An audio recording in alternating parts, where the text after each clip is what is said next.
Bonjour à toutes et à tous. Nous sommes ici pour vous montrer comment fonctionne le logiciel afin de procéder à la réinitialisation de la batterie de la i3 en 60 ampères. Alors pour ceci, nous avons besoin d'un ordinateur. Hop là. Nous allons avoir un PDF avec une procédure à télécharger. Alors on va cliquer sur le lien pour télécharger. On va arriver sur le lien de Mega et il va falloir faire télécharger en zip. Hop, vous allez avoir de la pub, vous vous en foutez, c'est une version gratuite. Vous faites poursuivre le téléchargement.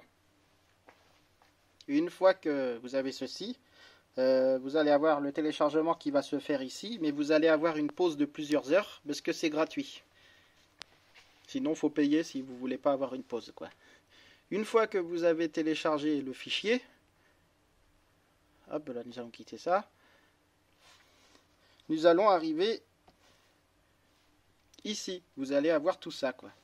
Alors, il va falloir suivre la procédure qu'il y a dans ce petit PDF. Donc, une fois que vous avez fait la procédure, vous allez avoir donc tout ça sur votre écran. Et donc, il va falloir ensuite, une fois que vous avez suivi la procédure, hein, bien entendu, que vous avez décompressé Ringgold là, et ben vous n'avez pas d'installation à faire. Hop, vous cliquez sur le dossier Ringgold que vous avez dézippé, Ringgold. Ensuite, test GUI. Ensuite, pas le choix bin, pas le choix aussi. Et vous allez avoir le petit BMW. On lance.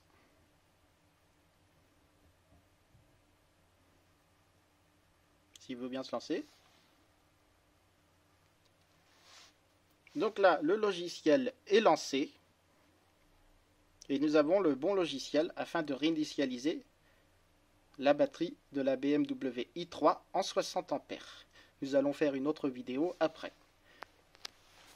Mais une fois que vous avez trouvé le logiciel, lancé l'installation, il vous faudra un câble comme ceci. Un câble Ethernet que vous achetez sur eBay ou Amazon, quoi. Mais il va falloir configurer ce câble. Et pour ceci, vous allez devoir aller dans votre ordinateur, aller dans les paramètres, hop, les paramètres de la carte Ethernet, et aller dans IPv4.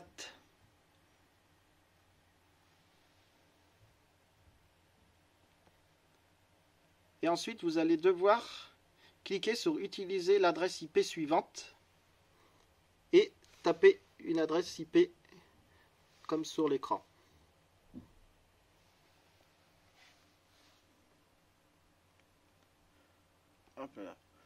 Et une fois que vous avez fait ça,